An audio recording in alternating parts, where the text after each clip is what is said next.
ಸಿಂಹರಾಶಿ ವ್ಯಾವಹಾರಿಕವಾಗಿ ಮನೆಯಲ್ಲಿ ವಿದ್ಯಾರ್ಥಿ ಜೀವನದಲ್ಲಿ ತುಂಬ ತುಂಬ ವ್ಯವಸ್ಥಿತವಾದಂತಹ ದಿವಸ ಇದು. ಹಾಗಾಗಿ ಯಾವ ರೀತಿಯಲ್ಲಿ ನಿಮ್ಮ ಪ್ರಯತ್ನಗಳು, ನಿಮ್ಮ ಕರ್ತವ್ಯಗಳು, ನಿಮ್ಮ ಕೆಲಸಗಳು, ಜವಾಬ್ದಾರಿಗಳು ನಡೀಬೇಕೋ ಅದಕ್ಕೆ ಆದ್ಯತೆಯನ್ನು ಕೊಟ್ಟು ದಿನವನ್ನು ಸಾರ್ಥಕಪಡಿಸ್ಕೊಳ್ಳಿ. ಉತ್ತಮವಾದಂತಹ ಸಮಯ ಸದ್ವಿನಿಯೋಗವಾಗಲಿ. ನಕಾರಾತ್ಮಕವಾದಂತಹ ಅಭಿಪ್ರಾಯಗಳನ್ನು ಒಂದಷ್ಟು ಜನ ಸಮಾಜದಲ್ಲಿ ಹೇಳ್ತಾನೆ ಇರ್ತಾರೆ. ಅವರ ಅವಲಂಬನೆ ಬೇಡ. ನಿಮಗೆ ಒಂದು ವೇಳೆ ಅವರ ಅಗತ್ಯ ಕಂಡರೂ ಕೂಡ ಅಂಥವರಿಂದ ಅಂತರವನ್ನು ಕಾಯ್ದುಕೊಳ್ತಕ್ಕಂಥದ್ದು ಬಹಳ ಮುಖ್ಯವಾಗುತ್ತೆ.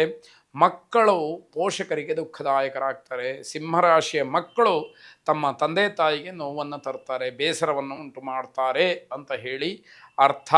ವೈವಾಹಿಕ ವಿಚಾರ ಮನೆಯಲ್ಲಿ ಜಗಳಕ್ಕೆ ಅವಕಾಶವಾಗುತ್ತೆ. ಮದುವೆ ವಿಷಯ ಬಂತು ಅಂತಂದರೆ ಮನೆಯಲ್ಲಿ ಜಗಳ.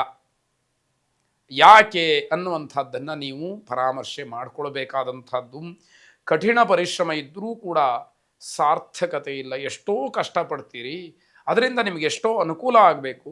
ನೀವು ಪಟ್ಟಂತಹ ಶ್ರಮಕ್ಕೆ ಯಾವುದೇ ರೀತಿಯ ಪ್ರತಿಫಲಗಳಿಲ್ಲದೆ ಮನಸ್ಸಿಗೆ ತುಂಬ ಬೇಸರವಾಗ್ತಕ್ಕಂಥದ್ದಾಗತ್ತೆ.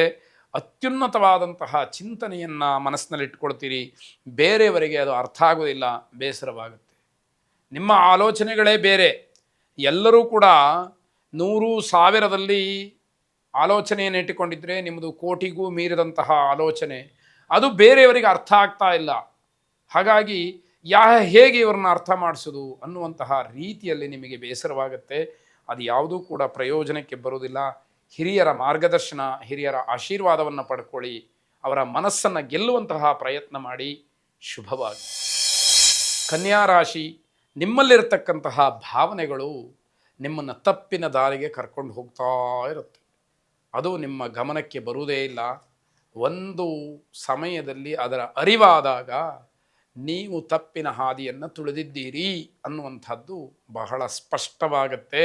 ಅದಕ್ಕೆ ಪ್ರಾಯಶ್ಚಿತ್ತ ರೂಪವಾಗಿ ಏನು ಆಗಬೇಕೋ ಅವೆಲ್ಲವೂ ಕೂಡ ನಡೆಯುವಂಥದ್ದಾಗತ್ತೆ.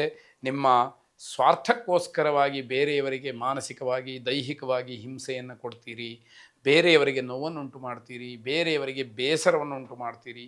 ಇದು ಯಾವುದೂ ಕೂಡ ಬೇಡ.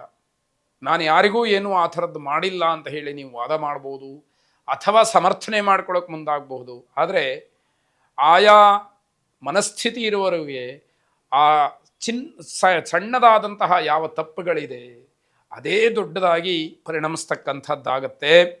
ದಂಪತಿಗಳಲ್ಲಿ ಪರಸ್ಪರವಾಗಿ ಶೀತಲ ಸಮರ ನಡೀತಾನೇ ಇರುತ್ತೆ. ಅದು ಅಂತ್ಯ ಕಾಣೋದು ಯಾವಾಗ ಅನ್ನುವಂಥದ್ದು ಪ್ರಶ್ನೆಯಾಗುಳಿಯುತ್ತೆ. ರಾಜಕೀಯಕ್ಕೆ ಸಂಬಂಧಪಟ್ಟಂತಹ ವ್ಯಕ್ತಿಗಳು ನಿಮ್ಮ ಮೇಲೆ ಪ್ರಭಾವವನ್ನು ತೋರಿಸ್ತಾರೆ. ಅವರಿಂದ ಆಗಬೇಕಾದಂತಹ ಕೆಲಸಗಳು ಏನಾದರೂ ಇದ್ದರೆ ನೀವು ಅವರನ್ನು ಸಾರಿ ಸಾರಿ ಬೇಡಬೇಕಾದಂತಹ ಸ್ಥಿತಿ ಬರುತ್ತೆ. ವಿನಾಕಾರಣ ನಿಮಗೆ ತೊಂದರೆಯನ್ನೂ ಕೂಡ ಅವರು ಕೊಡಬಹುದು ಅಂತ ಹೇಳಬೇಕು. ಕುಟುಂಬದವರ ತಿಳುವಳಿಕೆ ನಿಮಗೆ ಕಹಿ ಅಂತ ಅನಿಸುತ್ತೆ. ಮನೆಯಲ್ಲಿ ಯಾರಾದರೂ ಒಂದು ಒಳ್ಳೆಯ ಮಾತನ್ನು ಹೇಳಿ, ಒಂದು ಉತ್ತಮವಾದಂತಹ ಸಲಹೆಯನ್ನು ಕೊಟ್ಟು ನಿಮ್ಮ ತಪ್ಪನ್ನು ತಿದ್ದಲಿಕ್ಕೆ ಬಂದರೆ ಅದು ನಿಮಗೆ ತಪ್ಪು ಅಂತ ನಿಮಗನ್ನಿಸುತ್ತೆ. ಅದು ಕಹಿಯಾಗಿ ಕಾಣುತ್ತೆ. ಹಾಗಾಗಿ ನೀವು ಆ ತಪ್ಪನ್ನು ತಿದ್ದುಕೊಳ್ಳಿಕ್ಕೆ ಪ್ರಯತ್ನವನ್ನು ಮಾಡೋದೇ ಇಲ್ಲ. ಇದು ಯಾವುದೂ ಕೂಡ ನಿಮ್ಮ ಮನಸ್ಸಿಗೆ ಬರದೇ ಇರತಕ್ಕಂಥದ್ದು. ಇವೆಲ್ಲ ತಿಳಿಯಾಗಬೇಕು, ನಿಮಗೆ ಗೊತ್ತಾಗಬೇಕು ಅಂತಂದರೆ ಮನಸ್ಸನ್ನು ಏಕಾಗ್ರತೆಯನ್ನು ಒಳಪಡಿಸಿ ಧ್ಯಾನವನ್ನು ಮಾಡಿ, ಧ್ಯಾನದ ಮೊರೆ ಹೋಗಿ. ಶುಭವಾಗಿ. ತುಲಾರಾಶಿ, ಅನಗತ್ಯವಾದಂತಹ ಕೆಲಸಕ್ಕೆ ಸಮಯವನ್ನು ವ್ಯರ್ಥ ಮಾಡ್ತೀರಿ. ಆ ಕೆಲಸದಿಂದ ಯಾವ ಪ್ರಯೋಜನವೂ ಕೂಡ ಆಗೋದಿಲ್ಲ, ನಿಮಗೆ ಉಪಕಾರವೂ ಇಲ್ಲ. ಆದರೆ ನಿಮ್ಮ ಪ್ರಯತ್ನ ಮಾತ್ರ ತಪ್ಪಿದ್ದಲ್ಲ. ಹೀಗಾಗುವಂಥದ್ದಿದೆ. ಬರಹಗಾರರಿಗೆ ಶುಭ ಇರತಕ್ಕಂಥದ್ದು. ಯಾರು ಬರವಣಿಗೆಯನ್ನು ವಿಶೇಷವಾಗಿ ಹವ್ಯಾಸವಾಗಿ ಇಟ್ಕೊಂಡಿದ್ದೀರೋ ಅವರಿಗೆ ಬಹಳ ಅನುಕೂಲವಾಗತಕ್ಕಂತಹ ದಿವಸ. ಕಲೆ, ಸಾಹಿತ್ಯ ಇತ್ಯಾದಿ ವಿಚಾರಧಾರಿಗಳಿಗೆ ಸ್ವಲ್ಪ ಸಮಸ್ಯೆ ಆಗುತ್ತೆ. ಯಾರು ಕಲೆಯನ್ನು ಪ್ರಮುಖವಾಗಿ, ಸಾಹಿತ್ಯವನ್ನು ಮುಖ್ಯವಾಗಿ ಜೀವನದಲ್ಲಿ ಆಧಾರವಾಗಿ ಇಟ್ಕೊಂಡಿದ್ದೀರೋ ಅವರಿಗೆ ಸ್ವಲ್ಪ ಸಮಸ್ಯೆಯ ಕಾಲ ಇದು ಅಂತ ಹೇಳಬೇಕು. ತ್ವರಿತವಾದಂತಹ ತೀರ್ಮಾನಗಳಿಂದ ಆರ್ಥಿಕ ಸಂಕಷ್ಟ, ಇದ್ದಕ್ಕಿದ್ದ ಹಾಗೆ ಏನೋ ಒಂದು ಡಿಸಿಷನ್ ತಗೊಂಡ್ಬಿಡೋದು, ಅದು ನಿಮಗೆ ಹಣದ ವಿಚಾರಕ್ಕೆ ಸಮಸ್ಯೆಯಾಗಿ ಕಾಡ್ತಕ್ಕಂಥದ್ದಾಗುತ್ತೆ. ಸಾಲ ಪ್ರಕ್ರಿಯೆ ಈ ದಿವಸ ಬೇಡವೇ ಬೇಡ ಅಂತ ಹೇಳುವಂಥದ್ದು, ಸಾಲ ಮಾಡುವಂಥದ್ದು, ಸಾಲ ಕೊಡುವಂಥದ್ದು, ಬೇರೆಯವರಿಗೆ ಸಾಲವನ್ನು ಕೊಡಿಸ್ತಕ್ಕಂಥದ್ದು, ಈ ರೀತಿಯ ಯಾವ ವಿಚಾರಗಳು ಕೂಡ ಬೇಡವೇ ಬೇಡ. ಪರಿಶ್ರಮದ ಫಲ ನಿಮ್ಮನ್ನು ಕಾಪಾಡ್ತಾ ಇದೆ ಅಂತ ಹೇಳಿ ತೃಪ್ತಿ ಪಡಬೇಕಾದಂತಹ ದಿವಸ. ಎಷ್ಟು ಕಷ್ಟಪಡ್ತೀರೋ ಅದಕ್ಕನುಗುಣವಾದಂತಹ ಆದಾಯವೋ ಲಾಭವೋ ನಿಮ್ಮನ್ನು ಹುಡುಕಿಕೊಂಡು ಬರತಕ್ಕಂಥದ್ದು. ಅದೇ ನಿಮಗೆ ತೃಪ್ತಿಯಾಗುವಂಥದ್ದು. ಕುಲದೇವತಾ ಆರಾಧನೆಯನ್ನು ಮಾಡಿ. ಶುಭವಾಗಿ. ವೃಶ್ಚಿಕ ರಾಶಿ, ದೈನಂದಿನ ಕೆಲಸಗಳಲ್ಲಿ ಯಾವುದೋ ಒಂದಷ್ಟು ಅಡ್ಡಿಗಳಾಗಬಹುದು ಅಥವಾ ಸಮಸ್ಯೆಗಳು ಉಂಟಾಗಬಹುದು. ಅದು ಯಾವುದೂ ಕೂಡ ದೊಡ್ಡದು ಅಂತ ಹೇಳಿ ಭಾವಿಸಿದಲ್ಲೇ ಅದೆಲ್ಲವನ್ನು ದಾಟಿ ದಿನವನ್ನು ನೀವು ಕಳೆಯಬೇಕಾದಂಥದ್ದು ಮುಖ್ಯ. ಧರ್ಮ ಕಾರ್ಯದಲ್ಲಿ ಭಾಗಿಗಳಾಗೋದಕ್ಕೆ ಅವಕಾಶ ಇದೆ. ಅಂತಹ ಧರ್ಮ ಕಾರ್ಯ ಪ್ರವೃತ್ತರಾದರೆ ಬಹಳ ಸಮಾಧಾನ ಸಿಕ್ಕುವಂಥದ್ದಾಗತ್ತೆ. ಆರೋಗ್ಯ ನಿಮ್ಮ ಕೈಯಲ್ಲಿರುತ್ತೆ. ಆರೋಗ್ಯವನ್ನು ಸರಿಯಾಗಿ ನೋಡ್ಕೊಳ್ಳಿ. ತಾತ್ಸಾರವನ್ನು ಮಾಡಿದ್ರಿ, ಆರೋಗ್ಯದಲ್ಲಿ ವ್ಯತ್ಯಯಗಳಾಗತ್ತೆ. ಅದರ ಉಲ್ಬಣವಾಗಿ ತೊಂದರೆಯನ್ನು ಅನುಭವಿಸ್ತೀರಿ. ವೃತ್ತಿಯ ಬಗ್ಗೆ ಎಚ್ಚರಿಕೆಯನ್ನು ವಹಿಸಿ.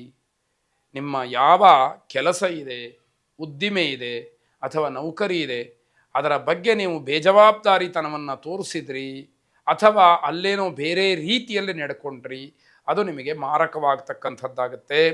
ದಾಂಪತ್ಯದಲ್ಲಿ ಹೊಸ ಚೈತನ್ಯವನ್ನು ತುಂಬತಕ್ಕಂತಹ ಕೆಲಸವಾಗತ್ತೆ. ಸತಿಪತಿಗಳಲ್ಲಿ ಅನ್ಯೋನ್ಯತೆ ಅಂತಕ್ಕಂಥದ್ದು, ಉತ್ಸಾಹ ಹೆಚ್ಚಾಗುವಂತಹ ಸಮಯ. ನಿಮ್ಮ ತ್ಯಾಗ ಬುದ್ಧಿ ಮನೆಯವರಿಗೆ ಬಹಳ ಸಂತೋಷವನ್ನು ಕೊಡುತ್ತೆ. ಒಂದಷ್ಟು ದಾನ ಮಾಡಬೇಕು, ಬೇರೆಯವರ ಕಷ್ಟಕ್ಕೆ ನಾವು ಆಗಬೇಕು, ಬೇರೆಯವರಿಗೆ ಸಹಾಯ ಮಾಡಬೇಕು, ಎಲ್ಲ ಭಾವನೆಗಳು ಮನೆಯವರಿಗೆ ಸಂತೋಷವನ್ನು ಉಂಟು ಮಾಡ್ತಕ್ಕಂಥದ್ದು. ಆಂಜನೇಯನನ್ನು ಪ್ರಾರ್ಥನೆ ಮಾಡಿ. ಅಸಾಧ್ಯ ಸಾಧಕ ಸ್ವಾಮಿನ್ನ ಅಸಾಧ್ಯಂ ತವ ಕಿಂ ವದ, ರಾಮದೂತ ಕೃಪಾ ಸಿಂಧೋ ಮತ್ಕಾರ್ಯ ಸಾಧಯ ಪ್ರಭೋ ಎಂಬುದಾಗಿ ಆಂಜನೇಯನನ್ನು ಪ್ರಾರ್ಥನೆ ಮಾಡಿದರೆ ಆ ಆಂಜನೇಯನ ಅನುಗ್ರಹದಿಂದ ನಿಮಗೆ ಬುದ್ಧಿ ಮತ್ತಷ್ಟು ವಿಕಸಿತವಾಗತ್ತೆ. ಶುಭವಾಗಿ.